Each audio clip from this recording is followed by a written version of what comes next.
Thank you, everybody, for coming to the Aaron Torres Podcast YouTube page. If you could do me a quick favor, see that little subscribe button at the bottom of your screen? Go ahead, click that subscribe button. Really does help our channel grow, our audience grow, and I really do appreciate it more than you know. So click that subscribe button. Appreciate your support. Now, here's the video that you came here for. Everything just felt so fun on Wednesday night in college hoops.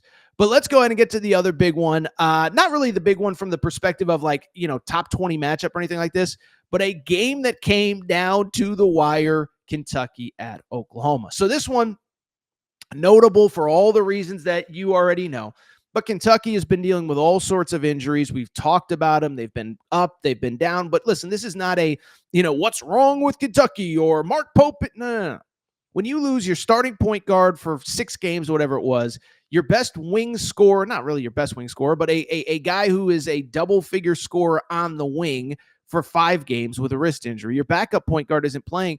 I actually think Mark Pope has been doing an unbelievable job coaching this team. I mean, he is playing guys that he didn't expect to play at all this year, and they're like having to start and play like 30 minutes a game, okay?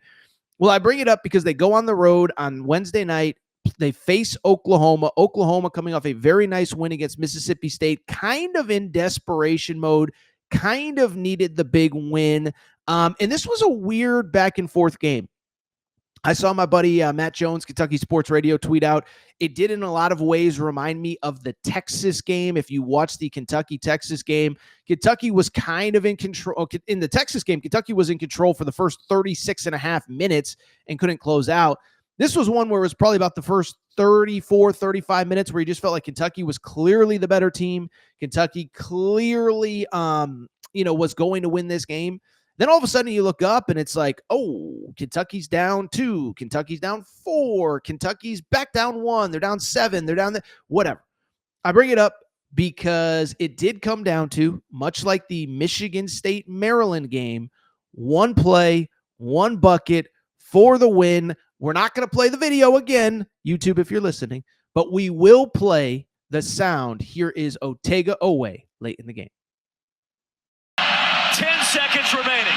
Oweh on Miles. Otega throws it up and in. Kentucky back in front. Fears the other way. Timer down to 3. Fears blocked. Kentucky. Producer Matt, that looked really good. Good work, my man. Good work, my man. All right, so you just saw it.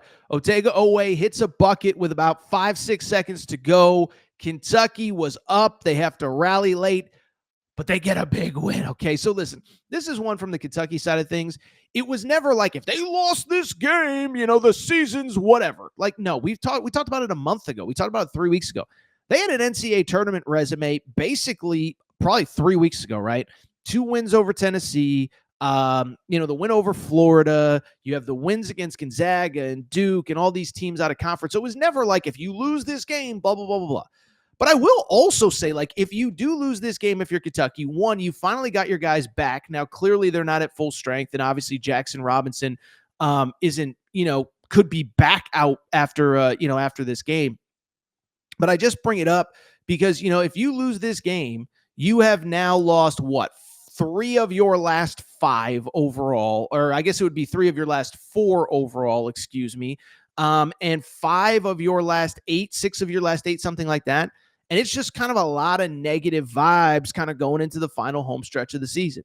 But you get the win. And what really stood out to me about this win is a couple things from the Kentucky side of things. One, first of all, I think this is that just the resilience of this team. We've talked about it a ton, but we just talked about the injuries, right? Your starting point guard's been out. Your backup point guard's been out. Jackson Robinson, one of your elite wing scorers, has been out. They both come back. They're playing less than 100%. Amari Williams hurts, I believe it was his ankle. I missed all of it because the Texas A&M game went 2 hours too long, but that's another conversation for another day. But I just bring it up because the resiliency of this team. Guys are in and out of the lineup. By the way, let me say this. The resiliency of the coaching staff. Again, I think Mark Pope is doing as good of a job as you could possibly be doing given the circumstances, okay? Listen, Mark Pope's not going to win SEC Coach of the Year. It's probably going to go to Bruce Pearl. I guess there's a world where maybe Todd Golden can win it. Dennis Gates should be in the conversation. Mark Byington from Vanderbilt should be in the conversation, whatever. But I just bring it up because to me, I do think that Mark Pope deserves the credit that he probably isn't getting enough of on a national scale. Like I said, Travis Perry, Trent Noah, Colin Chandler, these are guys that are not supposed to be playing this year. They've had to play big roles. Now other guys are coming back. You're trying to fit pieces in and out. I don't think he gets enough credit. By the way, I see Laren in the chat. Laren sent me a great question last night, so let me address it. He asked me about Otega Oweh. First of all, let me say this. Otega Oweh, man, I was not familiar with your game. Okay, so bottom line is, listen, we do all sorts of portal stuff all winter long or all spring long. We talk so much portal, probably more than any show on the college hoop side, maybe anywhere. And as Kentucky was putting together their roster, really liked Damari Williams, really liked Lamont Butler, really liked Jackson Robinson, really liked Kobe Brea. But Otega Oweh was kind of the guy I'm like, well, he's kind of athletic, but he's not a great this, and he doesn't do that, and he was this, but he wasn't that. Man, I think, if anything, last year was an indictment on the coaching staff sitting on the other sidelines that isn't Mark Pope, that's Porter Moser and his staff, because Otega Oweh played at Oklahoma the last 2 years. By the way, yes, he got booed every time he touched the ball over the course of this game. But you just talk about an unbelievable performance on Tuesday night, Wednesday night. 18 straight, like guys, 18 straight points to end the game for Otega Oweh. 18 straight points, 28 points overall. And I think what stands out to me about that is a few things. One is the fact that I do think you officially have your go-to guy, your go-to dude for March, okay? Because that was the big thing early in the season with Kentucky. I felt like, do they have that guy that can consistently get you 17, 18, 19 points per game, or is it just going to be all season long by committee? One day it's going to be Andrew Carr. One day it's going to be Lamont Butler. One day it's going to be Kobe Brea. One day it's going to be this guy. One day it's going to be that guy. Well, Otega Oweh is playing like an all-SEC first-team member, and I do think like there's something to he is the alpha of this team as far as the scoring is concerned. I actually think they have a few alphas. And now he's your go-to guy as other guys get healthy around him. Now you don't have to rush back Jackson Robinson. Now you don't have to play Lamont Butler 36 minutes a game because Otega Oweh is playing like an all-SEC first-team member. By the way, I actually did not see this. I guess Oklahoma fans were chanting, he's a traitor. He's a traitor. I mean, he's not a traitor. Your coaching staff kind of isn't getting the job done. I mean, there's no other way to put it. That producer Matt just sent me that note. I mentioned this in a tweet on Monday night, by the way. I think everything you need to know about Oklahoma, and we'll get to kind of their bubble stuff in a minute. How about this? Otega Oweh is playing at an all-SEC first-team level after leaving Oklahoma. Milos Uzan, who plays at Houston, is like one of the best point guards in college basketball. He was at Oklahoma last year. You didn't make the tournament with those two guys.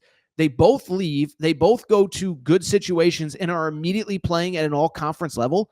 That's not a good sign for the Oklahoma coaching staff, and we'll get into Oklahoma and their bubble situation in a minute.